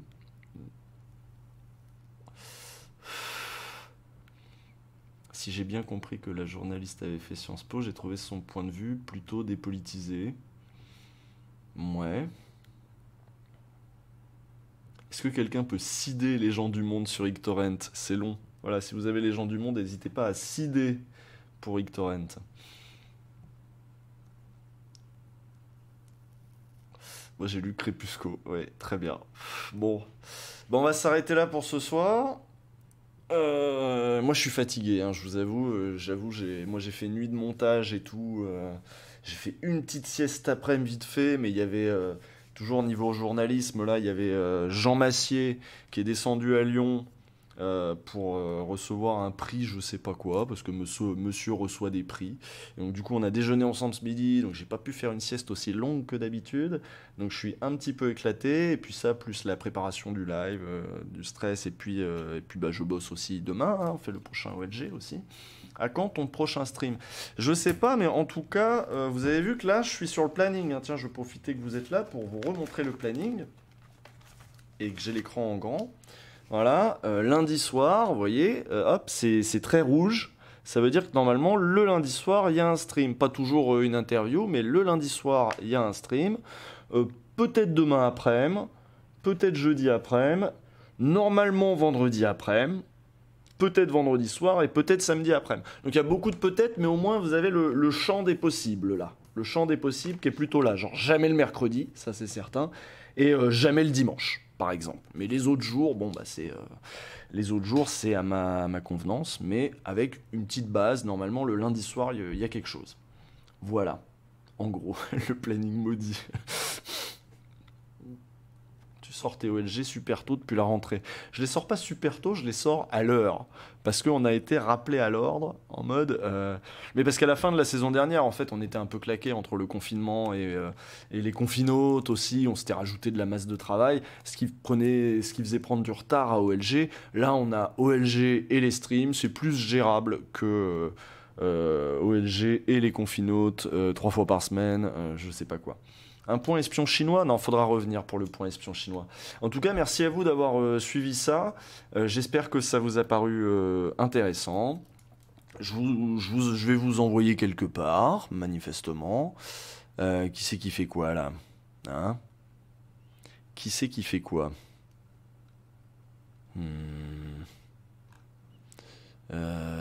Magic, non, c'est pas trop...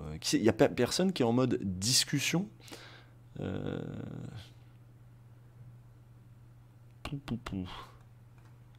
y a Maudit. Bah oui, voilà, je vais vous envoyer voir Maudit. Voilà, c'est bien. La camarade lyonnaise.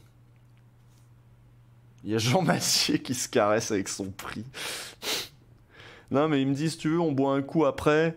Mais il a pas capté que les bars, c'est fermé à 22h. Il sort à 21h du truc, donc ça sert pas à grand chose, quoi. Il y a Elvire au Rouge en discussion, mais je sais pas qui c'est, moi, Elvire au Rouge. Non, je vais vous envoyer sur Maudit, surtout si vous connaissez pas Maudit, c'est une camarade lyonnaise. Là, elle joue à Nier Automata, voilà, ça va faire un peu jeu vidéo. Mais n'hésitez pas à aller la voir, notamment le mercredi soir, elle fait des lectures de bouquins de sociaux. Donc je vous l'envoie quand même, comme ça vous vous abonnez. Si Nier Automata ça vous intéresse, tant mieux. Et si vous voulez plutôt les discussions sérieuses et les bouquins de sociaux, avec elle, c'est le mercredi soir, le mercredi à 19h, un truc comme ça, ou 17h, je sais plus. Au pire, vous lui demandez. Et c'est ça, voilà, ils dorment, Timéo et Leningrad dorment, donc je suis obligé de moins faire de bruit, donc je vais devoir couper le stream. Parce que je suis un père célibataire hein, aussi, donc c'est beaucoup de boulot tout ça. Alors, où est-ce que j'envoie, voilà, c'est ça, tac, lancer un raid sur une chaîne. Allez voir ma camarade lyonnaise, Maudit, voilà, hop. Lançage de raid.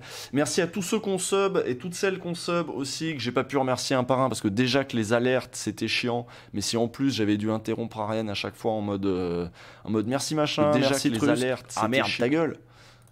Voilà. Si j'avais dû l'interrompre à chaque fois, ça aurait été encore pire. Donc voilà. En gros, merci à tout le monde. Donc là voilà, là je vous vois. Merci Lex Kelvin, merci Bleuzaille. Merci, merci tout le monde, voilà, et merci de me motiver à essayer de développer un petit peu cette chaîne, y compris pour vous proposer des trucs comme ce soir, parce que ce qui va se passer aussi plus tard, notamment d'ailleurs l'entretien avec Julia Cagé, c'est que c'est un entretien que j'aurais de toute façon fait moi. Par exemple, j'avais Romaric Godin, j'ai fait un entretien avec Romaric Godin vendredi dernier, mais je l'ai pas streamé, et c'est pour l'émission d'Ouvrez les guillemets de la semaine prochaine, et je me disais, merde, c'est con, j'aurais dû le streamer, en plus on a parlé pendant 40 minutes, on a parlé pendant même 1 heure carrément, et je me disais, merde, c'est con, ça aurait fait un stream bien, il était inarrêtable, Romaric. Donc Romaric Godin, c'est le journaliste économie de Mediapart. Et donc je l'ai regretté, et donc maintenant je vais essayer de faire ça. Quand je dois faire un entretien pour OLG, je vais essayer de demander à la personne si je peux pas en plus le streamer. Mais voilà, donc en gros, merci d'être venu, je vous envoie sur Maudit, bonne soirée. Tac. Et je coupe le stream.